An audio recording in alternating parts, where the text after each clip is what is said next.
भारतीय शिक्षक संघर्ष मोर्चा के राष्ट्रीय संयोजक इस कार्यक्रम की अध्यक्षता कर रहे हैं आदरणीय गौरी डॉक्टर जी। इस कार्यक्रम के मुख्य अतिथि उत्तर प्रदेश के बेसिक शिक्षकों के संरक्षक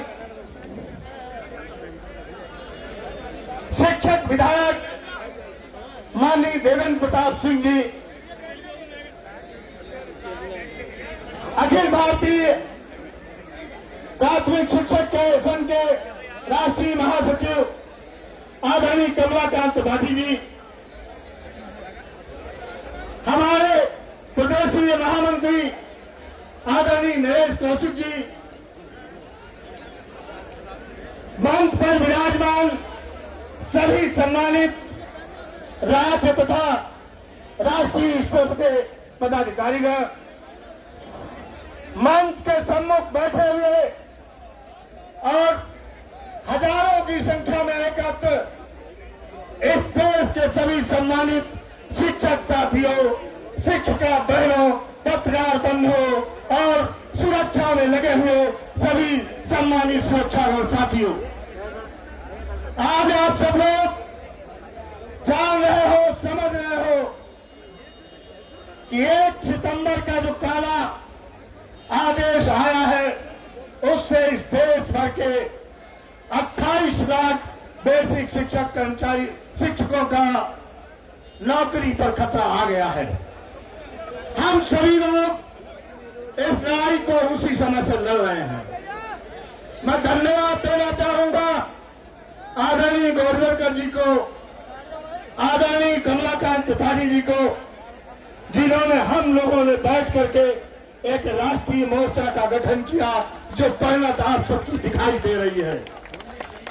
साथियों, आज तक जो भी कुछ मिला है संघर्षों से हम लोगों ने प्राप्त किया है, उसके अतिरिक्त किसी भी सरकार ने कभी भी तोहफे में देने का काम हमको नहीं किया है। जो भी पाया है वो संघर्षों के माध्यम से पाने का काम किया है।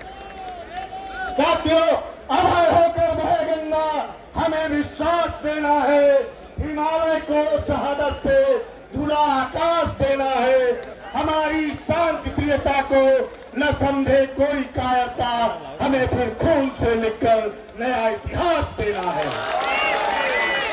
साथियों, ये लड़ाई न्यायालय में लड़ी जा रही है, वो अभी हमारे वरिष्ठ अधिवक्ता विक्रम हेगड़े जी ने आप सबको बताई।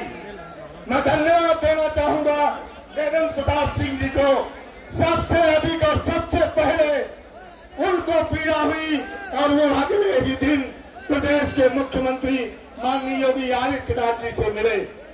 मैं धन्यवाद देना चाहूंगा उनको, उनके साथ ही उत्तर प्रदेश के मुख्यमंत्री जी को कि उन्होंने उनकी बात को सम्मान दिया और 16 सितंबर को ही पुनर्विचार याचिका माननीय सर्वोच्च न्यायालय में दाखिल की। इसका सर्व संपूर्ण से आदरणीय देवेंद्र प्रताप सिंह जी को जाता है। साथियों, इस लड़ाई को हम आप लोगों ने आज सड़क से शुरुआत की है, जनपदों में कर रहे थे, वहां करके देख लिया है, आज जंतर मंतर पर एकत्र हुए हैं।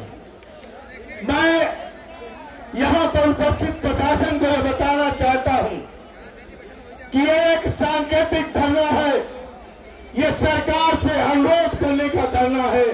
माननीय शिक्षा मंत्री जी से अनुरोध करने के लिए हम सब आए हैं, माननीय प्रधानमंत्री जी से अनुरोध करने के लिए आए हैं कि जो देश के 28 लाख शिक्षक कर्मचारियों की नौकरी जा रही है, उनके परिवार बेघर हो रहे हैं, उनको उस दर्द को समझने का काम कीजिए, उनको टीटी से मुक्त दिलाइए, तभी इस देश की शिक्षा व्यवस्था जिसे आप प्राथमिक शिक्षा को रीढ़ समझते हैं, तभी ये रीढ़ आगे अच्छे से उठाएगी। अगर ये व्यवस्था खतर लागू की आपने तो प्राथमिक शिक्षा, मैं विश्वास दिलाता हूं, आज चूंकि अध्यापक पीढ़ी हो चुका है, ये प्राथमिक शिक्षा चौपट होने जा रही है, जिसको कोई संभालने वाला पैदा नहीं हो पाएगा। साथियों, आप लोग संघर्ष के लिए तैयार रहें। आज हम इस धरने को कर रहे हैं, अगला फरवरी में हमारा कार्य समिति निर्णय लेगी, हमारे जो उत्तर प्रदेश के घटक संगठन है, सारे घटक संगठन और राष्ट्रीय स्तर के संगठन आगे जो निर्णय लेंगे, फरवरी में एक बहुत बड़ा आंदोलन हम लोग रामलीला मैदान में करेंगे अगर सरकार नहीं भाई बात को मानती है। और उस रामलीला मैदान के माध्यम से हम सरकार को बताना चाहेंगे कि शिक्षकों की लड़ाई, शिक्षकों से लड़ना उचित नहीं है सरकारों के लिए। आज सत्ता घरों में है, आज सत्ता को नशा हो गया है। मैं उनसे कहना चाहता हूं कि सत्ता का नशा सब सुनने की आदत छोड़ देता है। हया और शर्म आंखों की सियासत बेच देती है। निकम्मे पल की बेशर्मी अगर आंखों पे आ जाए तो औलाद पुरखों की विरासत बेच देती है। इस विरासत को बचा लीजिए, इस विरासत को मत रहने दीजिए। मैं आप सबसे अनुरोध करना चाहता हूं कि आप लोग आगे वाले संघर्ष के लिए तैयार होइए। समय में घात खाता है उसी का मान होता है, छिपा उस वेदना में अमर बलिदान होता है। सृजन में खाता जो चोटे छेनी और हथौड़ी की, वही पाषाण मंदिर में वही भगवान होता है। मित्रों, इन्हीं शब्दों के साथ मैं आप सबका आह्वान करते हुए अपनी बारी को विराम देना चाहूंगा और आगे की संघर्ष के लिए मैं आपसे कहना चाहूंगा कि निमियाना बंद करो, भाषा बोलो